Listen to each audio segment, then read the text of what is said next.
If you really want to do something, you'll find a way. If you don't, you find an excuse. Today, we're diving into a concept that could completely change the way you approach wealth building. And if you really grasp it, it could be the key to closing the gap between where you are now and where you want to be financially. I'm talking about the performance gap, a critical concept that separates those who achieve financial success from those who just get by. Mark Tilbury, a self-made millionaire, talks a lot about this. And today, I'm going to walk you through the principles he used to go from being broke to becoming a millionaire in his 20s. So let's get into it. First, imagine your current position. Where are you right now in terms of your wealth, your business, or your goals? And then picture where you want to be. The difference between these 2 points is the performance gap. Now let's be real. Most people's journey to success looks like this, up and down, unpredictable, full of setbacks. They never seem to get close to their goals. But here's the thing.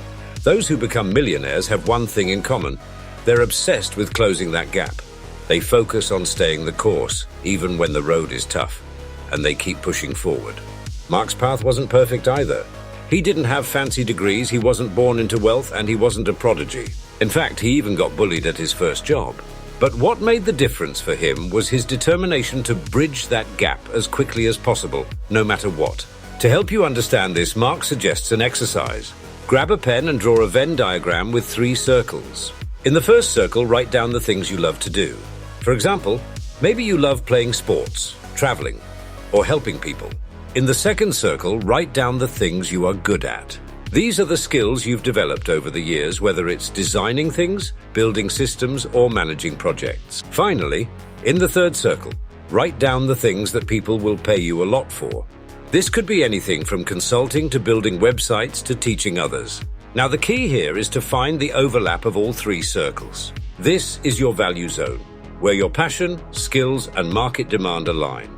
Once you find that sweet spot, you'll know exactly where to focus your time and energy. Once you've figured out your value zone, the next step is to pick the right vehicle to help you get from where you are to where you want to be. Think of it like this. Would you rather have $1 million in assets or earn $1 million per year? The truth is, most people want both. And to get there, you need 2 different vehicles. One to make money and one to grow your money. The first vehicle is your active vehicle. This is how you earn money. The best choice is a service-based business. Service businesses are perfect when you're starting out. They have low startup costs and can be run from anywhere, even from your laptop. However, the key is to make sure that your business has the potential to earn at least $100,000 per year. Once you hit that level, then you can start thinking about scaling and expanding. Then, there's your passive vehicle. This is all about investing money and letting it work for you. You can think of this like the sidecar on your motorbike. It's not going to make you rich overnight, but over time, it'll grow your wealth. Mark suggests investing in long-term opportunities like index funds, where you can watch your money compound over time with minimal effort. Now make sure to check out this video and learn more from one of the best in the field.